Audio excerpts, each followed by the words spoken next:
A Anitta chegou. Vamos falar um pouco sobre o nosso assunto novo, sobre esse absurdo que está acontecendo. Chama ela aqui. Oi, Camarada, amiga Anitta. boa noite, boa noite. Não Só tá consegui bem? entrar mais cedo, tudo bem. Olha, esses óculos ficam embaçando. A pessoa quando tem o corpo quente, sabe, Lenina? O O óculos seu áudio tá embaça. baixo, Anitta. Tá me escutando direito? Tô escutando Agora o teu você. tá pipocando, tá bem baixo. E eu tô te escutando muito bem. Não tô ouvindo, não tô com nenhuma dificuldade. É, o teu tá bem longe pra mim, mas vamos E lá. eu tô no mesmo computador de sempre. É, Será que ele está com problema hoje? não sei, aí Tá é uma ruim. incógnita. Peraí que eu vou tentar entrar pelo celular, certo? Tenta aí se dá certo. Pronto. Se for pelo celular ficar melhor, a gente faz pelo celular. Tenta aí.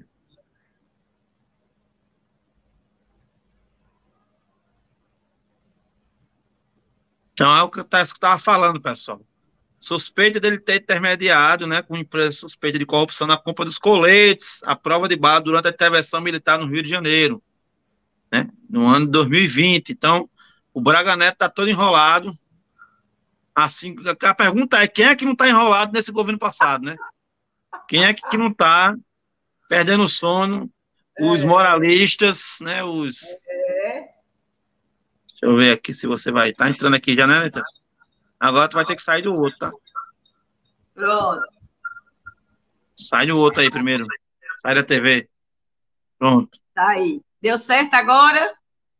Melhorou, acho que é o meu som mesmo. Deixa eu rolar como tá mesmo. Pode ser que eu vou olhar. Vamos dar uma Eu acho boas-vindas que aqui ao Sérgio, né? Sérgio, Sérgio, é morador de São José lá. isso. Sérgio, morador dos bairros São José, exatamente. Boa Sérgio noite, e Sérgio. Seja bem-vindo, viu?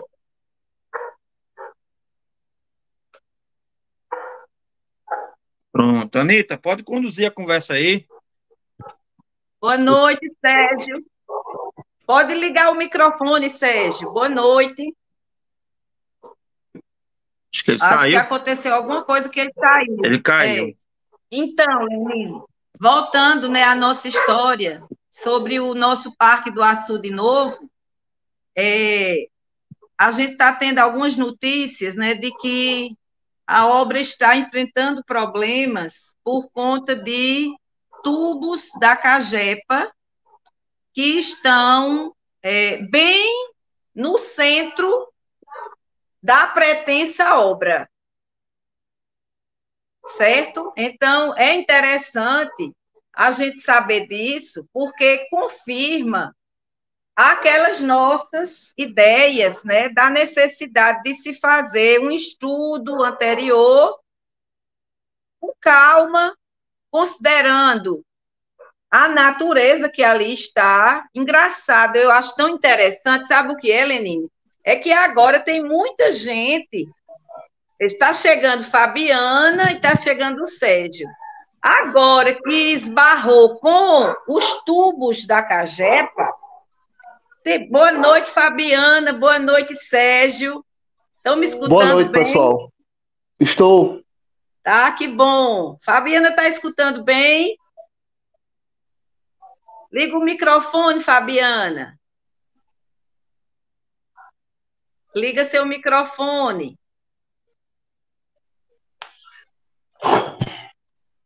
Fabiana, está ouvindo a gente?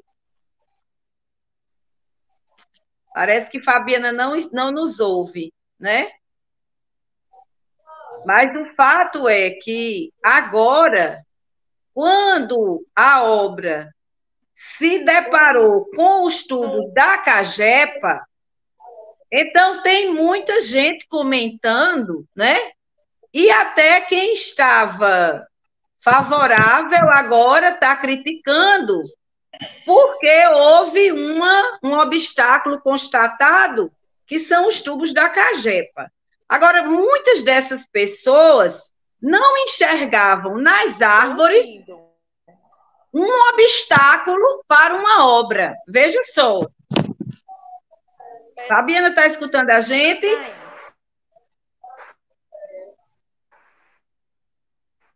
Parece que quando você abre a câmera, Fabiana, aí o seu sinal não suporta, né? Parece que o seu sinal não suporta. Quando você desligou, a gente escutou sua voz, mas quando a câmera esteve ligada, não deu para escutar. Agora você está escutando bem, Fabiana? Está ouvindo? Agora sim, agora estou lhe ouvindo. Então, eu estava aqui dando uma pequena introdução ao tema e vou deixar vocês, que são moradores do bairro São José, que vocês vivem e convivem, né, com o Parque do Açude Novo, que vocês tragam a opinião de vocês, a experiência de vocês sobre essa obra que está, né, sendo iniciada. Infelizmente, antes mesmo de se fazer o estudo sobre os tubos da Cagepa, as árvores já foram derrubadas.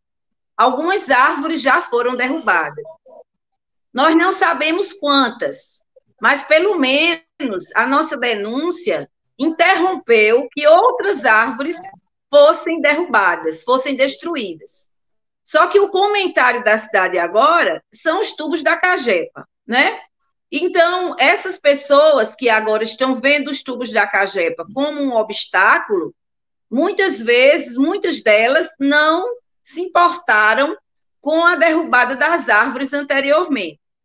E aí, como a gente valoriza muito o verde, como a gente valoriza muito, né, a natureza enquanto espaço de convivência e de sobrevivência, nós estamos aqui com 2 moradores, né, do bairro São José, a Fabiana Minar, que inclusive é uma artesã e trabalha com artes muito belas, que eu estava pensando, Lenine, da gente fazer um dia um programa só com artesãs. O que é que você acha?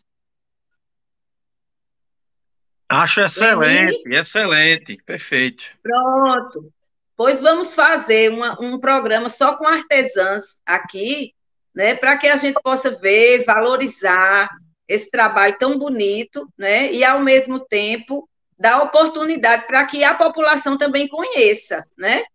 Então, eu vou passar a palavra agora para a Fabiana, para que Fabiana possa falar um pouco sobre o que ela pensa a respeito do Parque do Açude Novo, né, e da proposta e da reforma que está acontecendo lá. Pode falar, Fabiana, fique à vontade. Boa noite, obrigada por estar aqui conosco.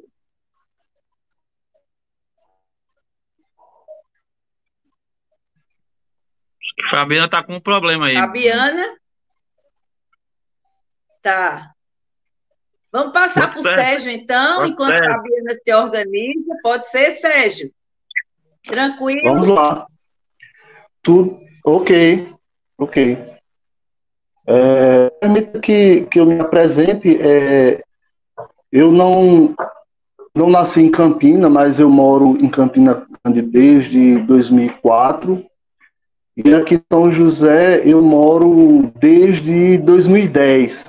Então já tenho aproximadamente 13 anos de vida aqui no bairro José. E em relação a isso que vem sendo feito no Açude Velho, eu já havia pensado, refletido sobre isso. Açude Novo, eu já havia refletido há algum tempo sobre isso aí e sempre fui a favor que se fizesse algo em relação àquele espaço, porque é um espaço muito agradável e que vive abandonado. Então, o que eu pensava, vendo como geógrafo e em termos de valorização do espaço público, de aumentar as áreas de convivência, os espaços públicos, para que as pessoas frequentem, se encontrem. Eu sempre pensei que se fizesse algo em relação, não somente em relação ao Açude Novo, mas a outros espaços. Mas eu quero falar especificamente sobre o Açude Novo. O que é que eu pensava sobre o Açude Novo? A minha ideia sobre revitalizar aquilo dali seria embelezar aquilo dali, né? E colocar grades, colocar um sistema de segurança, não para impedir que todos os segmentos da sociedade tenham acesso. Todos os segmentos da sociedade têm acesso, mas só que houvesse registro através de câmeras para tornar aquele espaço mais seguro para a convivência. E quando é esse ano, agora, aí eu me deparo com essa história dessa reforma, revitalização, seja lá qual é o nome. No primeiro momento, eu fui a favor e confiei demais no poder público, porque eu acreditava que era algo que foi planejado. Mas a partir do momento que se começa a aparecer essas coisas aí, a derrubada das árvores, a questão de esbarrar na tubulação da cagepa, a gente vê que isso é algo feito de improviso. E, de uma certa forma, não para valorizar aquele espaço que é público, né, mas para valorizar uma festa que hoje é privatizada. O meu entendimento é esse, que se faça essa reforma, mas que pense, se planeje, consulte a sociedade civil, consulte os especialistas, consulte os outros órgãos, e pelo que a gente tem visto na mídia, não é isso que aconteceu. Me parece, não quero nem falar muito porque eu não tenho imunidade parlamentar, mas me parece que é mais uma obra para alguém faturar, né? Alguém que não é o cidadão nem a cidadã pagadora de impostos. É isso que eu penso. Pode deixar que a gente fala por você, viu, Sérgio? Tá tudo certo, não esquenta não. Mas, Sérgio, me diga uma coisa, deixa eu fazer uma pergunta para você, aproveitar a sua participação, como você falou bem aí. Me diga uma coisa, mesmo com a boa intenção que seja, eu posso chegar na sua casa e fazer alguma coisa sem mexer, sem falar com você? Posso mexer na sua casa, fazer o que eu quiser sem falar contigo?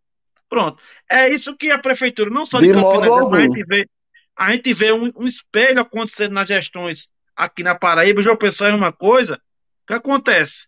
O gestor planeja uma obra que vai mexer com o entorno da sociedade que mora perto dela, sem conversar com o entorno, sem falar com nada, sem planejar, sem dialogar, simplesmente porque ela sonhou, acordou de noite, de manhã, do sonho, e viu, eita, aquilo ali é bom, vou lá e fazer. Esqueceu que é uma coisa pública, está dizendo é público, tem que ser debatido com o público, não é dele, né? Então, aí, esse caráter pessoal que os gestores, infelizmente, estão colocando nas gestões como seu, né? O caráter de se apossar da coisa, esquecendo que a coisa é pública, isso está acontecendo corretamente. Então, infelizmente, isso é uma realidade triste, né?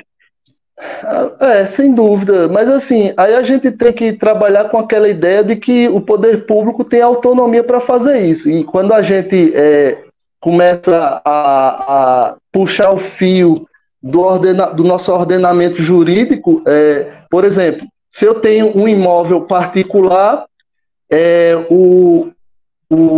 alguém pode chegar, um outro particular, e se apossar daquele imóvel, habitar durante um tempo naquele imóvel, e depois daquele período ele pediu usucapião, né?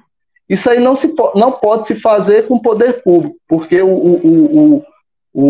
as propriedades do Estado, do poder público, elas são passíveis, elas não podem passar pelo processo de usucapião. Então, o Estado sempre vai trabalhar dessa maneira, né?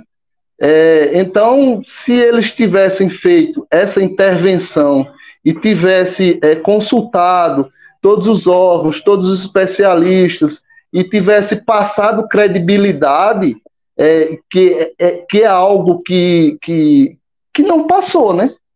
Que não passou. A princípio, a gente disse, não, a gente vai fazer isso aqui, por isso, por isso. E é que a gente está vendo agora, que tem credibilidade depois de tudo isso que a gente está vendo, né? Aí eles vêm com essa historinha de que não, a gente está derrubando as árvores, mas a gente tem amparo legal. Qual amparo legal para isso, né? Na verdade, né, para se derrubar a árvore, a gente precisa mais do que o amparo legal, né? A gente precisa ter, além do amparo legal, o cuidado de preservar as áreas verdes, né? A gente tem poucas áreas verdes aqui em Campina Grande, muito poucas, e a gente não tem uma cultura de zelar, de preservar as árvores, os verdes e a vida. E cada vez mais fica difícil a gente encontrar áreas verdes para fazer um passeio, né? Para fazer um piquenique, né? A gente ainda tem aqui em Campina Grande, que é verde, o Parque da Criança, né? Um ambiente verde, mas é um ambiente aqui no bairro do Catolé, é um ambiente que não tem, assim, uma posição central, como o Parque do Açu de Novo tem, né? Uma posição central que facilita o acesso para todos os bairros, né? Que traga também uma proximidade ali de você, por exemplo, você vai ao centro da cidade resolver alguma coisa, de repente você para ali, senta um pouquinho, poder tomar um sorvete, poder conversar com alguém, usufruindo do verde, da vida que está naquele lugar. Então, é isso que a gente quer registrar, né? Que não só a questão da legalidade, dizer assim, a gente vai arrancar 50 e vai plantar 100, mas a gente que vai plantar 100 são mudas, não são árvores, né? São mudas. E essas mudas, elas poderão vingar ou não. Então, tem tudo isso, tem que ter um cuidado muito grande para que essas mudas venham a vingar, e daqui que há o tempo necessário para transformar em uma árvore, em uma sombra, para transformar em um organismo que venha a contribuir com o resfriamento do nosso clima, do nosso planeta, vai demorar muito, né? Então, é isso que a gente tem que pensar, esse cuidado que precisa se ter, né, para além da própria legalidade. Porque a discussão, primeiro, se formou em torno da legalidade. Então, essa discussão em torno da legalidade, atualmente, ela se encontra com a promotoria do meio ambiente, que não tinha conhecimento, não havia sido informado sobre as alterações de árvores que lá estavam. E depois, né, de toda a denúncia, houve a intervenção do promotor do meio ambiente, da promotoria, mas agora a gente está querendo falar justamente dessa valorização do verde. Fabiana chegou aí. Fabiana, pode falar agora? Dá certo agora, Fabiana? Pode falar, viu, Fabiana? Se estiver podendo falar, pode começar. Sua participação. Acho que ela está com dificuldade ainda, viu, Sanita? Abre o microfone, Fabiana. Agora estamos, sim. Posso. Vamos ver se a internet deixa. Tá me ouvindo? Vai lá. Estamos ouvindo, vai lá. Deixa não. A internet hoje não está permitindo Fabiana se pronunciar. Faz parte do show, Anitta, faz parte. Programas ao vivo sofrem esse tipo de tipo de dificuldade, não é verdade? Exatamente. Mas, enfim, o que a gente está exigindo aqui, não que a gente, Sérgio, que seja ilegal, mas é imoral você fazer algo sem conversar com a comunidade, né? Com a população, né? Com a população, né? A prefeitura tem o direito de fazer, entre aspas, tem. Só que é uma situação imoral, né? Você danificar um espaço, tirar tantas árvores, né? Desmatar o verde. A gente fala tanto desmatamento, tem aí o 2030, né? O reflorestamento para poder ter a Agenda 2030 e a cidade destruindo 50 árvores, no mínimo, né? Não sabe se pode ser mais. Então, isso aí é. E como a Anitta muito bem falou, Anitta, tem todo o planejamento, isso tem que ser planejado. Ele poderia muito bem tirar a árvore, o caule todo, e botar a árvore em outro lugar, do mesmo jeito que ela está.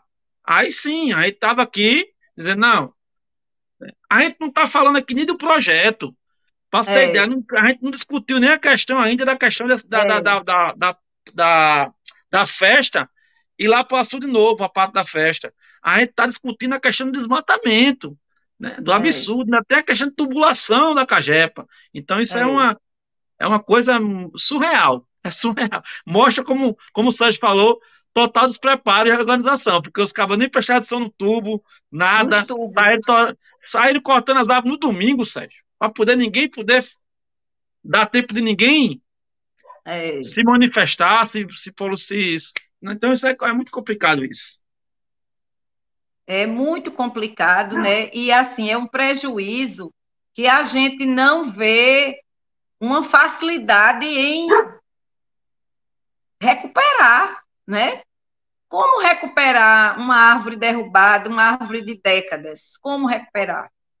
Né? Isso é uma coisa que é realmente muito, muito grave, muito preocupante. A gente precisa ter uma cultura de valorização do verde, porque o verde é vida, né? O verde é vida, e a vida vale mais do que dinheiro, né? A gente precisa se colocar contra essa cultura do capitalismo que valoriza o dinheiro e desvaloriza a vida. Então, a gente vive realmente numa cultura que a nossa vida e a vida do outro vale muito pouco. O que vale são os bolos de dinheiro no bolso, né? O que vale são as contas cheias de dinheiro, de dólares e tudo mais. Só que a gente precisa construir uma cultura na contramão, uma cultura de vida, uma cultura de valorização do verde, valorização da natureza, né? Reconhecer que todos esses problemas que nós estamos passando, né, de catástrofes naturais, elas têm uma justificativa, né, no desequilíbrio do meio ambiente, e que esse desequilíbrio do meio ambiente, ele acontece em qualquer lugar, né? Não é só na Amazônia, não é só naquele determinado lugar onde houve terremoto. Então, o nosso desequilíbrio do meio ambiente é do planeta. Então, cada uma de nós tem que ter o zelo e o cuidado no espaço onde a gente está vivendo, para a gente manter a vida equilibrada ali, o ecossistema, a natureza, né, o verde principalmente. Então, acho que esse é um desafio muito grande, porque mexe com a questão da nossa percepção de mundo, mexe com valores, mexe com o ideal de vida da gente, né? E é muito interessante a gente abordar isso, né? Porque o dinheiro tem destruído o mundo, né? O dinheiro tem destruído o mundo. A busca pelo dinheiro, a busca pelo concreto, pela construção, pelo lucro, né?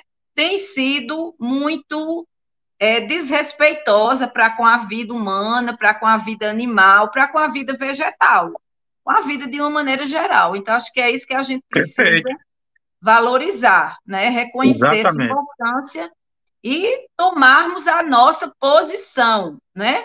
Porque não existe posição neutra. A gente precisa tomar uma posição. Né? Isso, ou a gente é a favor da vida ou não é. Pronto. Exatamente. Sérgio, meu irmão, a gente quer agradecer a sua participação, você, Anitta, aqui. Dizer que a gente está sempre de braços abertos aqui com o canal disponível para que vocês possam doar assunto novo aí do São José. Está sempre aqui para poder fazer qualquer tipo de pergunta, de indagação, de colocar algum problema que esteja acontecendo no bairro. A gente estará sempre à disposição. Parabéns pela coragem de poder se posicionar. A gente tem que ter pessoas mais como você que se posiciona de maneira educada, de maneira correta, para que a gente possa avançar cada vez mais para que o poder público possa realmente trabalhar para o público e não para o privado, porque o que a gente está vendo é o inverso, né? Então, agradecemos aqui sua presença, meu irmão. Pode falar aí, dar suas últimas palavras. Não, sem dúvida. É importante que a existência de mais espaços como esse para se discutir essas coisas que estão no, como se diz popularmente, que batem no nosso terreiro. Porque discutir a guerra da Ucrânia, claro, é válido, sim, mas do que adianta você se preocupar com a guerra da Ucrânia se você tá fechando os olhos para que o que o gestor público local está fazendo com o nosso dinheiro? É isso, então a gente tem que fazer esse tipo de questionamento. A gente tem que se preocupar com o global, mas nós temos também que se preocupar com a nossa aldeia, porque é onde nós vivemos. É onde nós vivemos, onde nossos filhos, nossas filhas vão viver. E paradoxalmente, esse tipo de espaço hoje, para se discutir esse tipo de coisa, é algo que era para ser mais difundido, era para ser em maior número, mas não é o que acontece. Hoje a gente tem acesso a todo tipo de canal de comunicação, mas não existe isso. Então, para me despedir, eu quero louvar vocês, agradecer pelo espaço e dizer que continuem fazendo esse tipo de trabalho, levantando esse tipo de discussão, principalmente em relação a essa pauta local, porque discutir questões que estão longe da gente é muito fácil, mas a gente colocar a cara aqui e apontar gestor A, gestor B, olha, estão fazendo isso, a gente não quer que aconteça isso, a gente está incomodado, então é muito mais difícil mesmo a gente apontar só, olha, o cacique da nossa tribo, para usar uma figura de linguagem, o cacique da nossa tribo tá vacilando, o que é que a gente pode fazer? E hoje a gente não vê isso, é isso, pessoal. Então, muito obrigado pelo espaço e continuem combatendo o bom combate. Obrigado e boa noite. Obrigado, camarada. Vá com Deus aí. Até a próxima. Obrigada. Grande abraço para vocês. Anitta, um prazer novamente. Certo. E a gente pede que compartilhe esse vídeo, porque fica gravado, né? A gente pode compartilhar o link com muitas pessoas, levar essa nossa conversa adiante para que mais pessoas possam participar, né? Possam se sentir também estimuladas, né, a se envolver com uma enxurrada de comentário aqui, Bonita, que a gente nem leu ainda, tem uma enxurrada aqui de comentário. Campina Grande em peso aqui no Paraíba, sim. Saibam, Campina Grande, que vocês são sempre bem recebidos aqui. Tchau, meu irmão. Um abraço, Campina tem um espaço fixo agora, a partir de hoje, Campina vai ter um programa aqui, o Fala Campina, toda quarta-feira, que daqui a pouco eu vou começar com o Márcio. E a Anitta sempre traz pauta de Campina Grande aqui com a gente. Então a gente está contemplando Campina Grande na medida que a gente pode. Então, aqui o pessoal, Márcio Caneiro mandou mensagem, Cássio Araújo, lá de Zepa, o Mário Vitor, a Valéria Ferreira falando aqui sobre o meio ambiente, o açude, botou açude velho, açude, mas ela que fala, mas ela que fala do açude velho está contaminado, já é o outro açude lá, né? Vamos trazer pessoas para falar também sobre o açude velho, né? Exato. Sérgio Bandeira, Fernando Antônio, deixa eu ver mais aqui, para a gente não deixar ninguém, até você sair. A Valéria também tem que preservar o momento aqui em Campina Grande, ter visto como um descaso total, exatamente, Valéria. Cadê? Muito aqui. Marileide Melo, boa noite. Essa aqui é uma importante, a professora Anitta vai concordar claramente. Creio que a sustentabilidade deveria ser estudada desde o ensino fundamental, Anitta, na escola, como conteúdo dos livros didáticos para formar cidadãos que pensem, sintam e cuidem do meio ambiente. Né? Isso é importantíssimo. Não? Verdade, Fernando Antônio, deixa eu ver mais aqui, mais alguém tem mais alguém novo. Não, por enquanto é só. Olha, no Plano Nacional de Educação, consta que a educação para o meio ambiente, ela deve começar na educação infantil. Perfeito. E isso deve seguir até a educação superior. Mas, infelizmente, isso não vem sendo cumprido e a gente precisa cobrar que essa educação para o meio ambiente aconteça, porque estamos já pagando um preço muito alto pela falta de respeito ao meio ambiente, né? E a gente segue nessa luta, não podemos parar, né? Pois um abraço, Lenine, e vou continuar aqui acompanhando o programa.